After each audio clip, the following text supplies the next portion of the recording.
అత్యున్నతమైనటువంటి ప్రజాదరణ కలిగినటువంటి నాయకుడు. పేద ప్రజల జీవితాల వెలుగుల కోసమని పరిపూర్ణమైనటువంటి ఆలోచన చేసి వాళ్ళ జీవితాలలో సమూలమైన మార్పులు తీసుకురావటానికి అహరహము శ్రమించినటువంటి వ్యక్తి.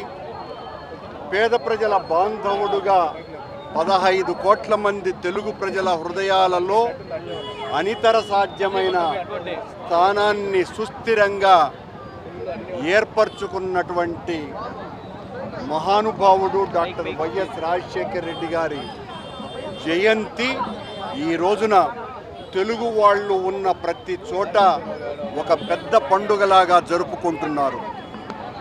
తెలుగు ప్రజలను శాసించి, దీవించి, ధిక్కరించి, అధిక్షేపించి ప్రజల మనస్సుల్ని దోచుకొని వాళ్ళ జీవితాలను వెలుగులతో పరిపూర్ణం చెయ్యాలా అన్నటువంటి ఒక మహత్తరమైనటువంటి తాత్వికతతో ఏ ఒక్క వర్గము కూడా అసంతృప్తిగా లేకుండా వారు రైతులు కావచ్చు, కార్మికులు కావచ్చును, ఉద్యోగస్తులు కావచ్చును, శ్రామికులు కావచ్చు, విద్యార్థులు కావచ్చు, మహిళలు కావచ్చు, ప్రతి ఒక్కరి జీవనాల్ని గురించి పట్టించుకున్న మొట్టమొదటి రాజకీయ నాయకుడు వైఎస్ రాజశేఖర రెడ్డి గారు అంటే ఏమాత్రము కూడా అతిశయోక్తి లేదు. దానికి కారణం ఆయన చేసినటువంటి మంచి పనుల వలన ఆ మహానుభావుడు మరణిస్తే ఇంతటి వాడు చనిపోయిన తర్వాత మాకెందుకు పాడు బతుకులు అని 670 మందికి పైగా తెలుగు ప్రజలు మరణించినారు అంటేనే రాజశేఖర రెడ్డి గారికి ప్రజల గుండెల్లో ఉన్న స్థానం అర్థమవుతుంది. ఆరోగ్యశ్రీ పథకాన్ని తీసుకొని వచ్చి కొన్ని వేలాది మంది గుండె జబ్బుల రోగులకు వైద్యం చేయించినటువంటి గొప్ప వ్యక్తి. ఆరోగ్యశ్రీ ద్వారా కోట్లాది మంది పేదల జీవితాలకు కార్పొరేట్ వైద్యాన్ని కాళ్ల దగ్గరికి లాక్కొని వచ్చి వాళ్లకు మేలైనటువంటి వైద్యాన్ని అందించినటువంటి వ్యక్తి.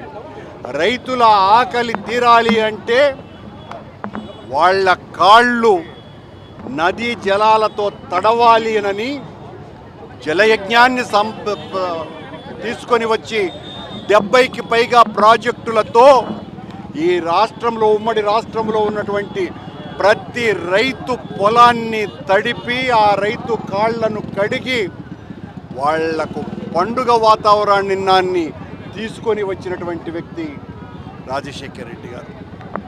విద్యార్థులు, పేదవాళ్ళందరూ కూడా పెద్ద చదువులు చదవలేకపోతున్నారు.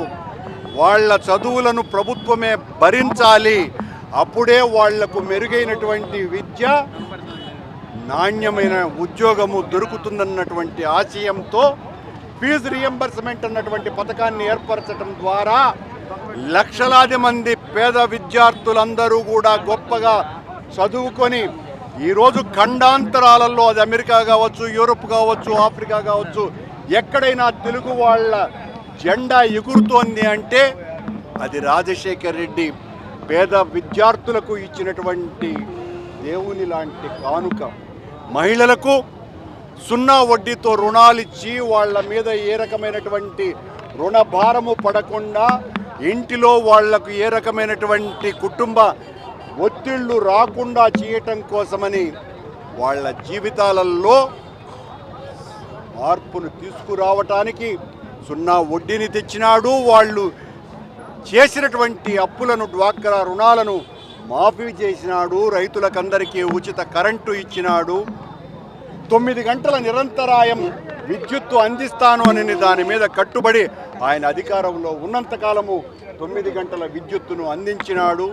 తన మన అని లేకుండా తన వాళ్లకే కాదు, తన్ను ద్వేషించే వాళ్లకు, తనను ప్రత్యర్థులుగా పగ తీర్చుకోవాలనుకున్నటువంటి శత్రువులకు కూడా అత్యంత దయతో, ప్రేమతో ఆదరించి వాళ్ళనందరినీ కూడా అనునయించి తన వైపున మరలించుకున్నటువంటి మహానుభావుడే డాక్టర్ రాజశేఖర రెడ్డి. ఆ రాజశేఖర రెడ్డి జన్మదినం ఈరోజు మొత్తం అందరికీ కూడా రాజశేఖర రెడ్డి గారి పట్ల పగతో ద్వేషించేటువంటి చంద్రబాబు లాంటి కుత్సిత రాజకీయ నాయకుల పార్టీలకు తప్ప ప్రతి ఒక్కరి గుండెల్లో రాజశేఖర్ రెడ్డి గారు గుడి కట్టుకున్నటువంటి దేవుడు కాబట్టే ఇంత గొప్పగా ఆయన జన్మదినోత్సవాలు తెలుగువారున్న ప్రతి దేశములను కూడా జరుగుతున్నాయి.